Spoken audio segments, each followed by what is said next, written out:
지난 여름 탄현면으로 이사온 파주 주민이자 팔레스타인 평화연대에서 활동하고 있는 자아라고 합니다. 처음으로 파주에서 시국 집회에 참여하는데요. 파주 시민들께 존경의 마음을 담아 투쟁으로 인사드립니다. 투쟁! 투쟁!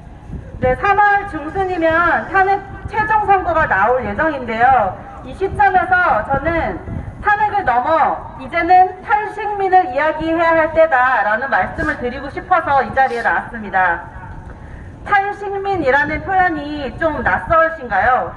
하지만 우리에게 광화문 시내에서 이스라엘의 다윗의 별 굽기와 대한민국의 태극기, 미국의 성조기를 나란히 흔드는 극우들의 모습은 결코 낯설지가 않습니다. 저는 이것이야말로 일제강점기와 미국의 점령을 거쳐 우리 근대사에 계속해서 이어져 온 식민적 권력관계의 한 컷이다 라고 보고 있습니다. 팔레스타인 평화연대는 2003년 한국 정부의 이라크 파병 반대를 하는 운동의 흐름에서 시작되어서 팔레스타인 현지 활동을 기반으로 한국 사회의 반군사주의, 반제국주의, 반식민주의를 이야기하는 페미니스트 단체입니다. 저희 단체를 비롯해 한국의 수많은 시민사회 단체들은 2023년 10월 7일 팔레스타인의 집단 학살이 시작된 이래 팔레스타인에 연대하는 그 단체들이 지금 230여 개가 넘어서 함께 공동체를 꾸려서 집단 행동을 해오고 있습니다. 벌써 16개월째 이스라엘 대사관 앞에서 격주로 집회를 해오고 있고요. 내일도 3시에 집회를 이어갑니다. 지난 1월 19일에 1차 휴전안이 발효되었지만 여전히 영구적 휴전은 불투명한 상황입니다. 사실 72년째 영구적 휴전 중인 나라의 국민으로서 그것이 진정한 평화와 해방이 아니라는 것을 잘 알고 있습니다. 즉각적인 인명피해를 막는다는 의미에서 휴전은 너무 중요하고 환영하지만 기본적으로 이스라엘이 팔레스타인에 대한 식민 지배와 군사 점령을 끝나지 않는 한 진정한 변화를 위한 기반은 마련되지 않을 것입니다. 지난 15개월 동안 집단 학살 뉴스를 보면서 많이들 울고 화도 나셨을 것입니다. 그런 분들이 저희 집회에 계속 오고 계시고 특히 집단 학살 일주기였던 10월 7일에는 1600명 정도가 오셨어요. 무심하게. 그런데 정말 냉정하게 한국은 이스라엘의 팔레스타인 집단 학살을 막고 팔레스타인 해방을 앞당기는데 연대자로서 과연 뭘 할 수 있을까요? 지난 11월에 국제형사재판소는 전쟁 범죄 혐의로 네타냐후 총리와 지금은 전 국방장관이 된 요아브 갈란트에게 체포영장을 발부했습니다. 그래서 한국을 포함해서 국제형사재판소에 관한 로마 규정에 사인한 124개 국가에서는 이제 그들이 공식 수배범이 된 만큼 한국에 오면 체포를 할 의무가 있는 겁니다. 그런데 과연 한국 정부는, 한국 사법부는 이스라엘 총리가 방한을 하면 체포를 할 수 있을까요? 작년 9월에는 유엔 총회에서 팔레스타인 불법 점령을 12개월 안에 그만둬라 라는 결의안도 통과가 됐습니다. 이에 따라서 한국 정부는 무기 거래 금지해야 되고요. 하나나 HD 현대 같은 기업들이 이스라엘의 군수 사업과 팔레스타인 가업 파괴에 공모하지 않도록 조치를 취할 책임이 있습니다. 그런데 과연 한국은 이스라엘과 군사, 비즈니스, 문화교류 다 거부할 수 있을까요? 일주일 전 더불어민주당 이재명 대표는 라파엘 하르페즈 주한 이스라엘 대사를 만났습니다. 이재명은 이스라엘 전쟁이 휴전에 이르러 평화체제로 다시 복귀한 것을 진심으로 축하한다라고 말했습니다. 정정하자면 이스라엘과 팔레스타인은 전쟁을 벌인 것이 아니죠. 이스라엘이 일방적으로 가자 주민들을 집단 학살을 벌인 것이죠. 그리고 더욱이 이재명의 민주당은 지난해 11월에 국회에서 가자 지구의 영구적 휴전을 위한 결의안을 통과시킬 때 대표 발의를 한 정당입니다. 그래서 국회에서 제적의원 202명 중에 200명이 넘는 거의 모두가 동의로 통과를 시킨 상황입니다.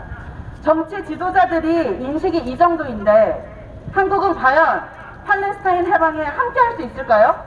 달리 물으면 한국은 역사의 큰 흐름을 바꾸는 실행의 주체가 될 수 있다고 스스로를 믿고 결정할 수 있을까요? 다시 윤석열로 넘어오면 윤 정권의 폭력적인 행태는 단순히 독재적인 일태를 넘은 구조적 문제입니다.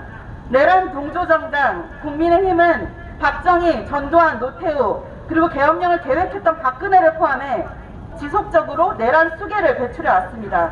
윤석열은 냉전 반공주의와 군사주의를 기반으로 전쟁 위기 조장으로 연명해온 한국 보수 세력의 구조적인 산물인 것입니다. 한국과 이스라엘은 평행성 이론에 해당하는 공통점이 있기는 합니다. 둘 다 1948년에 건국되었고 각각 미국의 냉전 전략에 따라서 식민적 권력 구조의 도구로 활용되었다는 점인데요. 이스라엘은 정착민 식민주의와 팔레스타인의 점령을 통해, 한국은 반공주의와 군사주의를 통해 미국의 지역 패권을 보조해 왔습니다. 두 나라는 둘 다 미군과 유엔군의 동맹으로서 1950년 한국전쟁에서 처음 교류했고요. 1960년대부터 무기거리를 시작했습니다. 그러다가 1970년대 아랍 산유국들이 석유 금수 조치를 이스라엘에 매기면서 이스라엘이 고립되자 한국은 주한 이스라엘 대사관을 철수했습니다. 하지만 1990년대 미국이 본격 이스라엘을 지원하는 등판에 나서면서 이스라엘은 식민주의나 아파르테이트라는 꼬리표를 뗀 채 약간 복잡한 영토 분쟁이 있는 정도의 국가로, 그런 정상화된 국가로 다시 국제사회에 대기했습니다. 한국은 1994년에 다시 이스라엘 대사관을 열었고요. 지난 2021년에는 아시아 최초로 이스라엘과 FTA를 맺은 나라도 됐습니다. 즉, 우리는 이스라엘을 객관적으로 분석하고 독립적인 기준으로 관계를 설정해 본 적이 없다는 것인데요. 그렇다 보니 미국이 대외적으로 내세우는 이국간이라고 하면 우리도 이팔 문제에 대한 입장은 이국간이다, 내용도 없는 말을 하고요. 집단학살 시작 직후에도 휴전 결의안에 기권표를 던진 나라고요. 야당 대표가 학살국을 대표하는 사람 만나서 학살 중단을 축하한다면서 평화를 운운하는 일이 반복된 겁니다. 팔레스타인의 해방과 우리의 해방은 연결되어 있다는 말이 있는데요. 그 말은 그저 용감한 그들의 투쟁을 응원하고 지지하겠다라는 것에서 그쳐서는 안 됩니다. 이는 전 세계 억압받은 민중으로서, 우리도 우리의 해방을 쟁취함으로써 서로가 모두를 위한 해방의 정세와 흐름을 함께 구축하자는 의미로 해석되어야 합니다.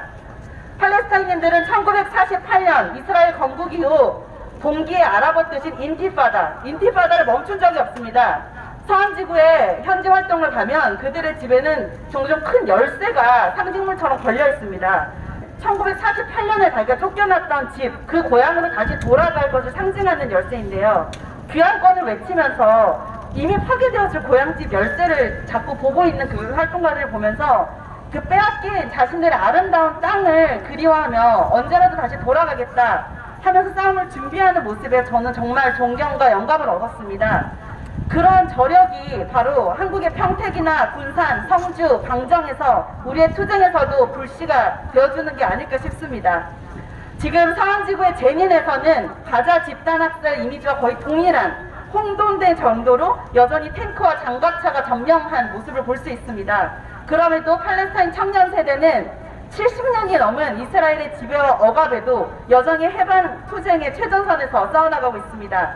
특히 이에 응답하는 전 세계 젊은 세대 지지자들은 극우 이데올로기를 거부하고 기후변화와 인종정의, 젠더정의를 옹호하는 교차선에서 팔레스타인을 이야기합니다. 그리고 그 기저에는 감옥 폐지운동, 국경 폐지운동, 원주민의 권리, 땅과 문화의 제공과 회복적인 실천적 행동 등이 있습니다. 한국도 더 이상 이 흐름을 외면해서는 안 됩니다. 수십만 가자 주민들과 팔레스타인 독립운동가들의 순교가 우리에게 가르쳐준 것이 무엇인지, 우리의 화답은 무엇이어야 할지 탄핵 국면이 끝난 다음에도 길거리에서 계속해서 만나며 우리 각자가 각자의 자리에서 공동의 해방을 만들고 싶습니다. 감사합니다.